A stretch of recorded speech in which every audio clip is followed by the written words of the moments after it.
The time, this meeting is the Joint Public Safety Committee. Today is November the 14th. The time is 1:09. Our first item of business is review and approve the minutes of October the 24th. If there are no additions or corrections to the minutes, we will entertain a motion to approve as written. So moved. Second. All in favor? Aye. We're going to start in a reverse order. We're going to start with number 10 because we realize our law enforcement agency people probably have to get back to their duties. So number 10 is a resolution pursuant to subsection 11-40-1, subsection 1143-55, section 1528-21 Code of Alabama, authorizing the mayor to execute an agreement for the Birmingham Police Department for law enforcement purposes with Watch Systems LLC for a period not to exceed 3 years and ending October the 23rd. Okay, I'm helping.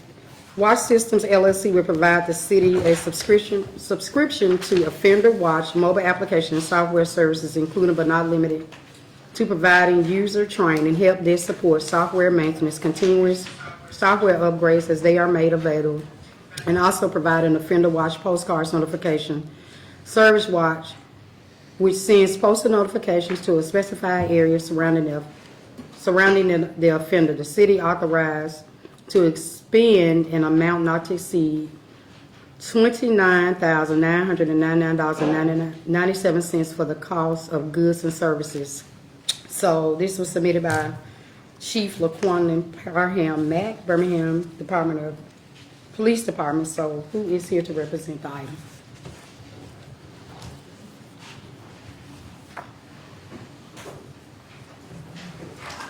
Good afternoon. Good afternoon. Good afternoon. So Offender Watch is, and by state law requires the Birmingham Police Department to register all sex offenders who reside in the city limits of Birmingham. And so the law also requires the Birmingham Police Department to make notification of all residents who are living within 1,000 feet of that sex offender's residence. And so we use Offender Watch. They mail out those notifications for us, and that's what that money expenditure for is, to pay for the notifications that are required by state law. So is this something that's just a renewal? Yes, sir. It's something we've been using Offender Watch for probably 20 years. Gotcha. There's really no other service that offers this service. They also, it's a database where we can track and keep with our offenders. When they come to register, we can enter that information. It's another way for us to keep up with our offenders as well. Gotcha. Go. So Chief, this is along the same lines of this. Do you know where we're registering our homeless population? So the homeless can register really anywhere they want, to be quite honest. They just have to come in once a week, whereas an offender who has a residence would come in quarterly. They have to come in and check in every 7 days. I think that one concern that I have is how the city is registering our homeless population that are sex offenders. I think that we can do a better job. There's a lot, you can specifically put where obviously the law. Well, we're putting an address where they're. Yeah, putting them on a bridge, but I think that there's an ongoing issue with the way that we are registering them, and I think that they are residing in areas where they should not be residing, and so that is not germane to the approval of this, but I just wanted to express my concern with that, and I think that they also need to follow state law when it comes to their whereabouts, whether it be on not their own property or not, and whether they come in every week or not. So, and I know that personnel, I don't know what kind of staffing matrix you have to monitor that. I'm sure it's almost impossible, but it is a concern that I have. Yes, sir. Anyway, I have a motion to approve. Second. All in favor? Aye. Thank you, Chief. Yes, sir. Thank you.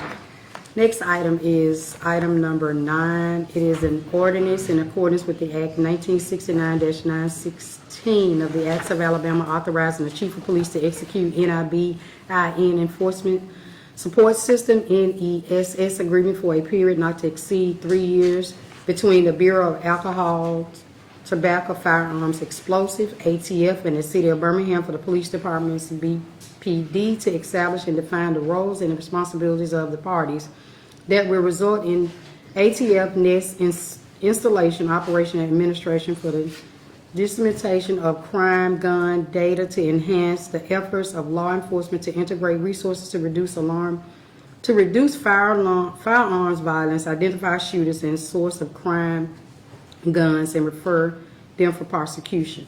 The use of the NES system will be provided to BPD without charge for the city. The chief of police is further authorized to execute all documents necessary to accomplish the purpose of the agreement. This is submitted by Chief Scott Thurman. Chief Thurman, would you like to Yes, ma'am. brief us on this one as well? Yes, ma'am. So NES is the ATF's new platform. So currently we use their E-Trace system, which we trace every firearm that comes into the Birmingham Police Department's property to find out its whereabouts. That helps ATF in their statistics as to are guns being bought in another state and brought to our state, or are guns bought here taken to other states to find out. For years, many years ago, we had problems with guns being bought in Alabama, taken to Chicago, New York, and things of that nature to find out are there straw purchasers, someone who is legally able to purchase a firearm and then selling them or giving them to other individuals. Well, E-Trace and NIBIN, which NIBIN is kind of the fingerprints of shell casings. So NES links the two of those together, kind of connects the dots, so it helps us with our investigations. So with NIBIN, we've solved about 7 homicides this year that we would not have solved if we were not using the NIBIN system.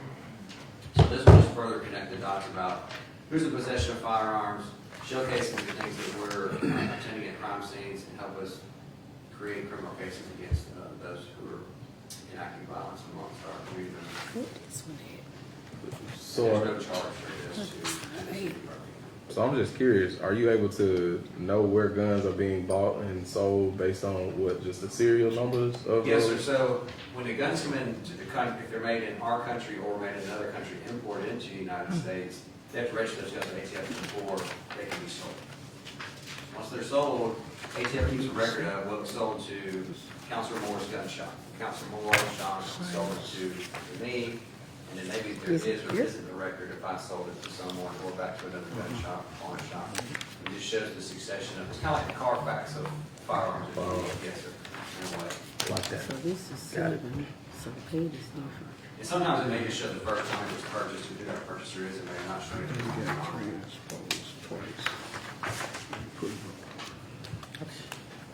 Yeah, we go bring up 8 and 7 also on the screen. Yes, this, I'm good with that. Okay. You cool with that? Yeah. So you don't have to do aerobics this afternoon. We might bring up also item 8 and item 7. If that's cool with the chairwoman. Is that cool with the chairwoman? I'm good with that. All right. Item 8, or excuse me, with item 9, item 8 is going to be the DEA agreement, and then item 7 is the TSA agreement. So if you want to present those. Yeah, brief us on Which that. one would you like to do? Let's start with with DEA. DEA 8. Number 8. We'll bring up, we'll bring Read up, right first. well, I can do either one. we need to make it. I can read this little short snippet. This number 8 is an ordinance to rectify and adopt a corporate agreement between the Drug Enforcement Administration, DEA, and the City of Birmingham for its police department for participation of BPD officers in the DEA's Tactical Division Task Force. 7 is an ordinance to rectify and adopt a corporate agreement executed by the mayor on March 24, 2023 for a term not more than 3 years between the Transportation Security Administration, TSA, and the City of Birmingham. And I'll turn it back over to you, Chief. So on the DEA, we had an issue on our end. We had one of our captains who signed that agreement. And we all know that that person is not authorized to sign that agreement. This is an addendum to make the contract right and correct, to go before the council, before the committee, and then go on to council for approval. It's an agreement where we have task force officers assigned to the DEA to help in our narcotics investigations. It's really all it is. They provide overtime and things for our assigned officers. How many? I think, you know, Is that, DEA is 2 right now, or 3? there's 3 people on the DEA high side and there's myself on the diversion side. So there's 3 total. And that'll be for the whole entire city? Yes, sir. Just that task force. Our narcotics unit, of course, is much larger. Got it. You have other questions, Councilor Williams? Okay. And the TSA Transportation Safety Agreement is where they provide canines to us. Canines y'all can see that walking through the airport things. We can also use them in other parts of the city. They give us the dogs for free. They pay. The agreement is where they actually give us monies to pay for those handlers overtime, give use for equipment, and of course upkeep and care of those canines as well. And I'm just gonna make them, for the record, about the monetary amount. The city shall provide TSA certified K-9 teams to participate in the program NEDCTP. The city shall provide TSA certified K-9 teams to participate in TSA will provide training and reimbursement of the city's cost estimated to be approximately $1,363,500. The agreement is in accordance with the provisions of Act 1969-916. The mayor is authorized to execute all documents necessary to accomplish the purpose of the agreement. So that's the monetary amount. And then I'm gonna also, for the record, talk about the monetary amount for the other one. Let's see here.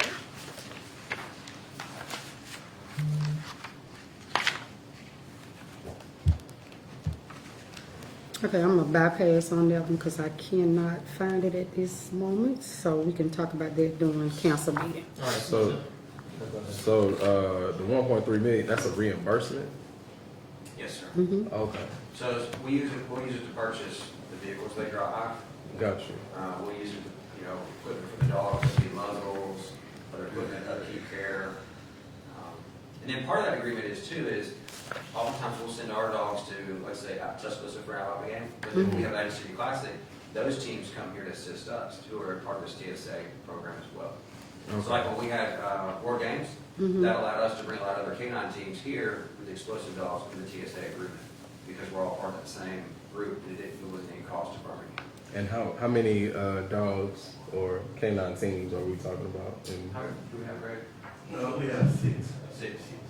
so, one K9, one handle Yes, sir. Yes. per, okay, got you. So I didn't have a question, but. Go ahead. Caused me to have a question.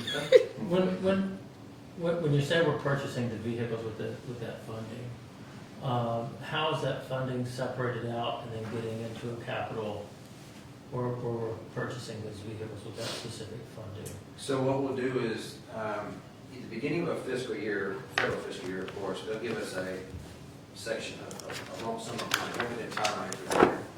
And then the sergeant keeps track of how much is spent for overtime, equipment, other things. If they want to buy a vehicle, they'll have to request for replacing a current vehicle and ask them to replace it. So basically, if we replace a vehicle, we get to keep the old vehicle. So we're getting free vehicles. And when's the last time we got? We just purchased, they just got new vehicles. Okay, and so that replaced that old F-250 fleet? Yes, so we've got the new F-150s, police package trucks that they're Okay. driving, yes. Okay, good. All right, motion to approve items 9, 8, and 7. Second? All in favor? Aye. All right, good. Thank you, Chief. Okay, item number 6 this is Council Williams' favorite. A resolution pursuant to 11-40-1, 11-47-11, Section 11-43-55, Section 41-16-51B, 9 Code of Alabama authorizing the mayor to execute an agreement with Crime Stoppers of Metro Alabama and Alabama Nonprofit Corporation, under which Crime Stoppers agrees to provide the city of Birmingham recurring advertising promotions of resources of BPD via multiple media sources, including but not limited to such media sources as flyers, signs, websites, social media, newspapers, radio, or television, for the purpose of aiding BPD in the prevention and detection of criminal activity. The term of agreement shall not exceed 1 year and shall end June the 30th, 2024. For said services, the city will pay to Crime Stoppers a total amount not to exceed $50,000. Funded source GL 001-031 3700 527-050, submitted by Michelle Inman.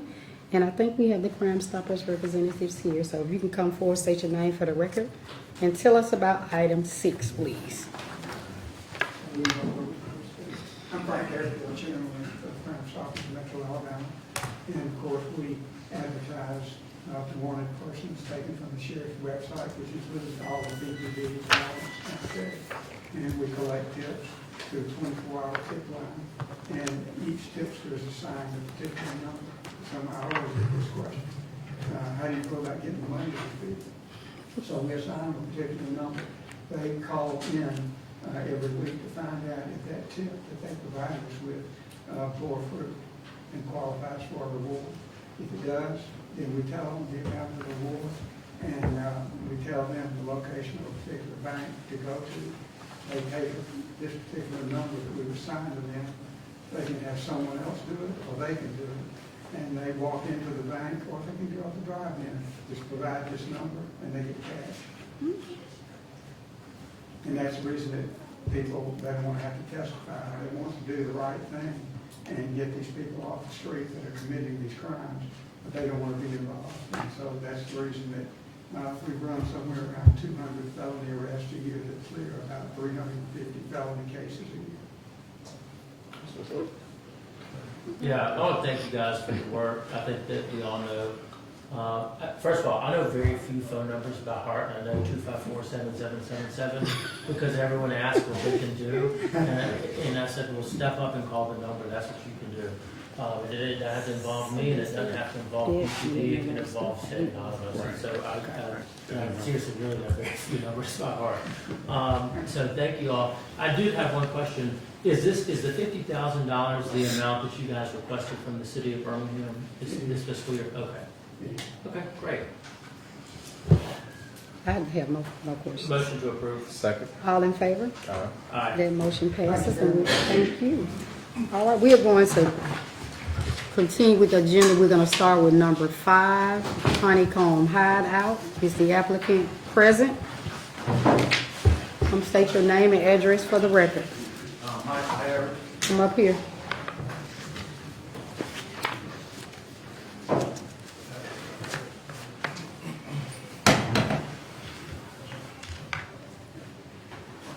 Michael Harris, 1819 Avenue, Alabama 35218. Okay.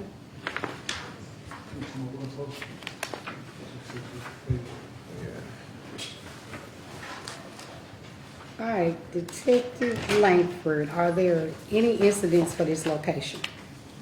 Detective Langford not here, but I'm sorry, Sergeant Knight. yes, we did a raid on that location a few months ago this summer, and we made an entry, and no license were present at the time. We did confiscate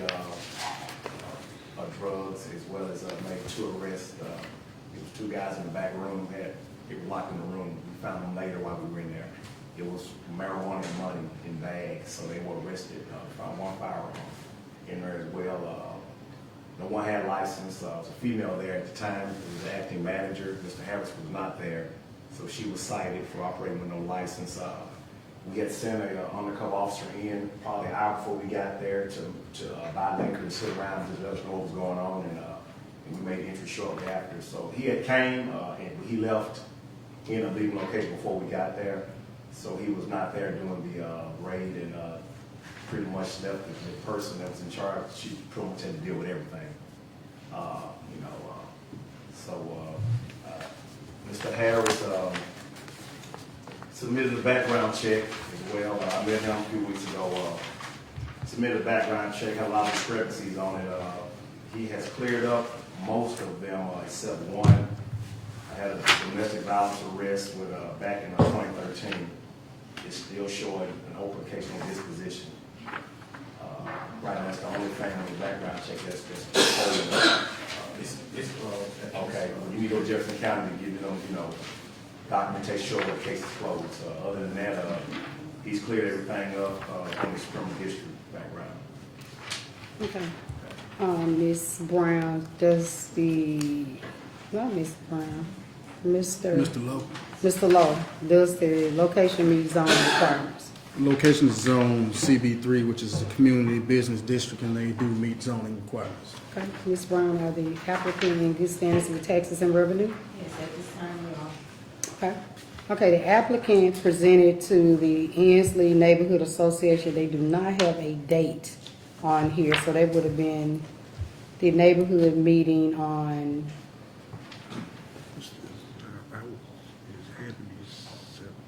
so this would have been October the 20, would have been the 24th?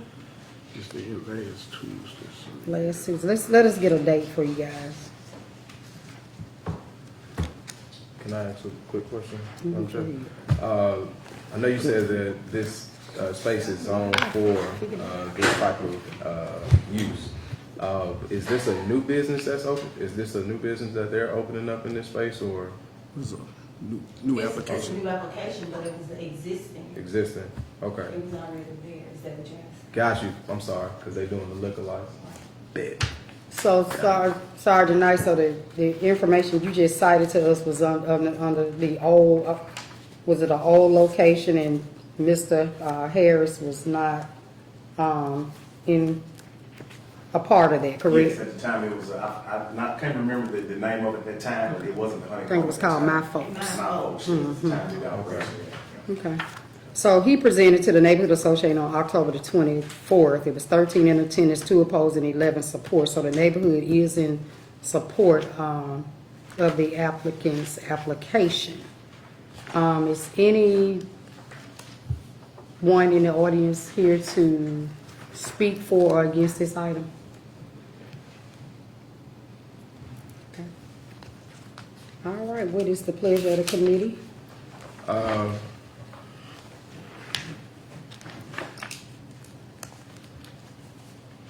From the information that I've been able to hear, it sounds like, he's done his part to, clear up majority of things that needed to be So cleared only up. one discrepancy that I see right now. Gotcha. And so I wouldn't have a problem approving and moving forward with the item. Okay, I'm gonna second that motion with Mr. Harris. Get with Sergeant Knight and make sure that you clear up the discrepancy that he's speaking of. And, Go get the paperwork, I went to Midfield this morning, got that one, I went home and got that. Okay. It's just a piece of paper just showing that I went to court and stuff like that. But Okay. I know some cases to do that. Okay, all right. Are you putting that on the consent calendar? So we're gonna, Council Moore is recommending that we send this to the full council for a vote. And I'm gonna second the motion, and all in favor? Aye. Aye, so we're sending that item to the council for a vote. Okay. So Mr. Stanley will alert you when you need to come to council meeting. Okay? Thank you. All right, have a good day. All right, next item is the Outback Steakhouse.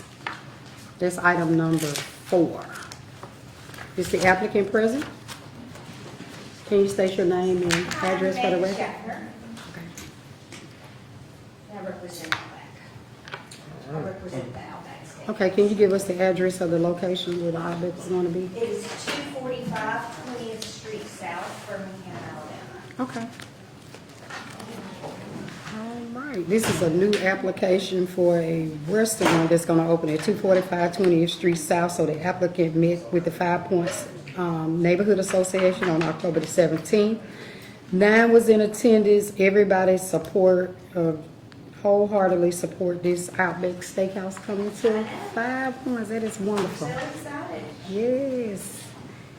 All right, Mr. Lowe, does the applicant meet zoning? Zone B4, which is the central business district, and they do meet zoning requirements. Okay. And Ms. Brown, I know they gotta be in good standing because it ain't even up. Right. Exactly. Well, we're excited to see this Outback Steakhouse come to, To the inner city. yes. You need to come on over to, Council Moore represents Woodlawn, I represent District 9, which is a wide district, so y'all need to think about coming on the west side. I did have a question. When are you all proposing to break ground on They've started construction. Started. We hope, with my last update, we were still on target to complete construction by the end of this month, the first week of December. And then opening date should hopefully be January, I think 16th is what they've got it slotted for. I have another call tomorrow with the construction team, so I'll know that when I spoke to them 2 weeks ago, everything was still tracking. They were having to shift other projects around, but this one was still going forward. All right, I've got to ask a final question. Is there anyone from the neighborhood, we know nobody's against it, but anybody here to speak on the behalf of the neighborhood that's for this item?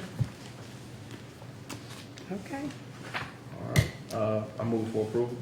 Second, all in favor? Aye. So we approved this item. We're gonna send it to our full council for a vote, and we will be in touch and let you know when they come to the council meeting. I appreciate it. Thank you. All right. Item number 3, which is the Sabita Restaurant. Is the applicant here? Yes. Come and state your name and address for the record, please. Alicia Reynolds, I'm sorry, you said address. Name. 5005 Richard Arrington Boulevard, Richard Arrington Jr. Boulevard. Okay. All right. Sergeant Knight, Yes. has any incidents occurred at this location? No, we checked it, 6 to 8 months, back, everything is clear, no major occurrences at that location, no reports taken, so. Okay. All right, Mr. Lowe, does the applicant meet zoning? Property zone CB2 General Business District, and it must be noted that the dumpster enclosure needs to stay intact.